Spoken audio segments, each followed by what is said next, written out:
Mga kabunyog, mga kababayan, magandang araw sa inyong lahat. Buhay po tayo. Welcome po sa isa na namang episode ng talakayan natin dito po sa aking bagong social media platform, Veritas. Kung hindi pa po kayo naka-subscribe sa Veritas YouTube channel ko, paki-subscribe na po. Kung hindi pa po kayo naka-follow sa aking Veritas Facebook page or Meta page, ki-follow na po.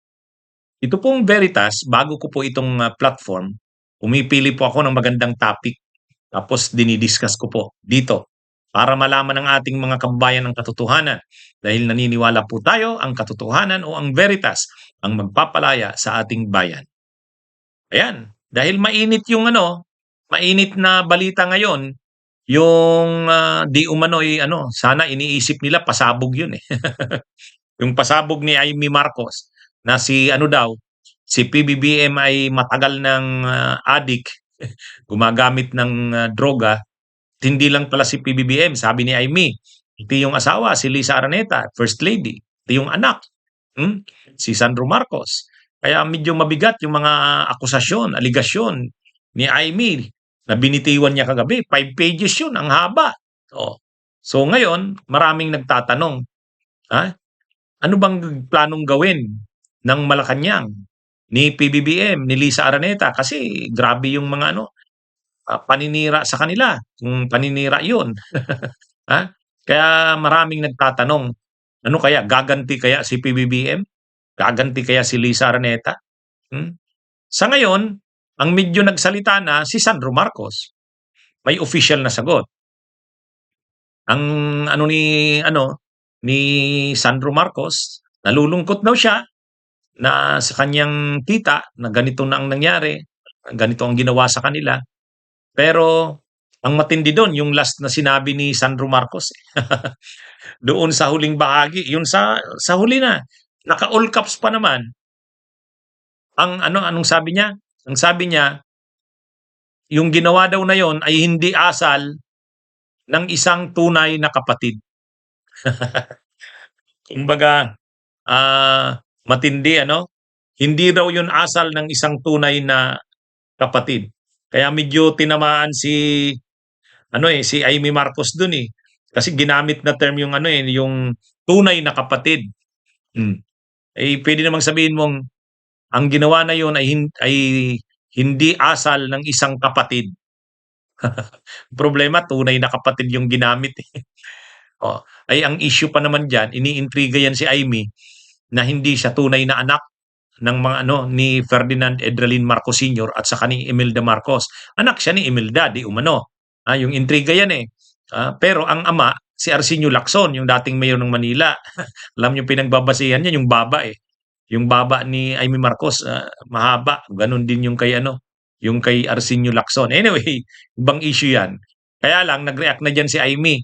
Sabi ni Amy, binubuhay mo yan, Sandro. Ang issue na yan. Gusto mo, magpa-DNA test ako. Kayo naman, magpa-follicle test kayo. Matindi to. Pero, si PBBM wala pang reaksyon. Si Lisa Araneta, may nabasa akong reaksyon, pero parang hindi sa kanya yon. Parang, alam nyo ngayon, uso yung paglalabas ng ganun. Pero, maganda yung reaksyon na sabi niya, kung totoo yun pero sa tingin ko nga hindi. May poster na kumakalat ang nakalagay, hindi niya na raw papatulan ang kapatid ng kanyang asawa, at saka para na lang daw sa kanilang si mother-in-law niya, si Imelda. Para na lang daw kay hindi niya nagagantihan. At saka ang malinaw daw kasi yung lahat naman ng sinabi doon peke. Parehong peke ng kanyang ritukadong mukha. Yun, may ganon.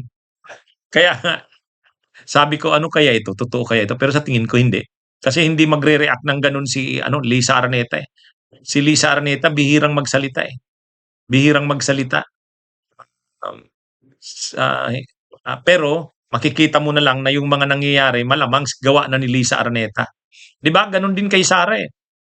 Nung si Sara ay kung ano-ano ng mga pinagagawa, pinagsasabi, hindi naman nagsasalita si Lisa Araneta. Pero makikita mo na yung mga nangyayari, malamang gawa ito ni Lisa Araneta. Ganun yung Si PBBM walang comment. Walang comment sa ginawa ng kapatid niya. Actually ngayong araw nandun siya sa ano, Tiwi Albay sa Bicol. Hmm. Parang pinapakita niya na hindi siya apektado no'n, okey lang sa kanya, trabaho lang. Pero siyempre hindi okey sa kanya 'yon, ha? Hindi okey 'yon. Kung sa komentaryo ng spokesperson, tagapagsalita, Palace Press Officer si Yusek Clare Castro, tinanong siya, kakasuhan ba si Imee? Kasi defamation 'yun, eh, paninirang puri. Sabi niya, wala pang plano. Wala pa, oh. 'Pag sinabi mong wala pa, baka may plano, kaya lang sa ngayon wala pa. Hindi niya naman sinabi categorically wala, oh. Ang sabi niya, wala pa. Sa ngayon wala pang plano, hindi pa iniisip 'yan, sa ngayon. Pero sinabi niya rin naman, ang tabayan niya daw, ang tingnan lang daw yung ombudsman o baka DOJ kung may gawin, pero sa ngayon daw wala pa, hindi pa pinag-iisipan ng ng ano, kampo ng Marcos na kasuhan ang kapatid nila. Pero ang isang bagay na malinaw dito, wala na 'to. Kung dati nang hindi maganda ang relasyon ni, PBBM at saka ni ano, ni Imee, ay ngayon wala na. Wala na 'yan. Sa katunayan, may nabasa ako, post din ni Imee Marcos ito. Post ni Imee Marcos ito. Kasi may kumalat na balita, ay may kumalat na ano, ang nakalagay, ito, you are hereby urgently requested to attend an emergency meeting of the LMP Ilocos Norte Chapter. Ang LMP, yung ano ito, League of Municipalities of the Philippines, Ilocos Norte Chapter. Ibig sabihin, pinapatipon yung mga ano, mayors ng Ilocos Norte. Kailan? Bukas, November 19, 3 p.m. Venue, Bacara Municipal Hall. Your immediate presence and full participation are critically important. We will be addressing highly urgent matters that require the unified and prompt action of all member mayors. So, mukhang ano na to. Ha? Mukhang gagalaw yung mga mayors ng Ilocos Norte laban kay Imee. Ito, meeting, November 19.